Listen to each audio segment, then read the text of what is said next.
মুর্শিদাবাদ থেকে এসেছে, কি বলবে দাদা?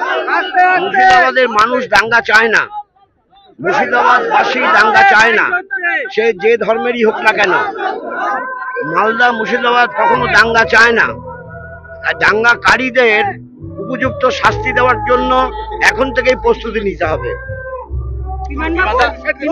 আপনাদের কৃষক সমাজের ভোট, সাধারণ মানুষের ভোটটাই ছিল আপনাদের ভোট ব্যাংক।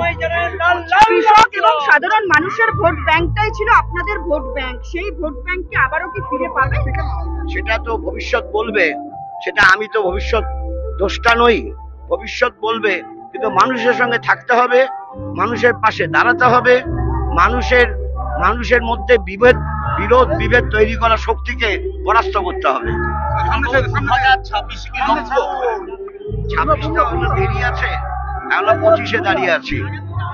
মানুষের ঐক্যটাকে গড়ে তুলতে হবে। সমস্ত শ্রমজীবী মানুষের ঐক্য গড়ে উঠলে পর কোন বিভেদকারী শক্তি কোন রকম ফায়দা তুলতে পারবে না। তৃণমূল বিজেপি বারংবার বলে আসছে যে ব্রিগেডের ময়দান ঘটছে, কিন্তু কোনোভাবেই কোনো প্রতিফলন সেটা হচ্ছে না ব্যালট বক্সে।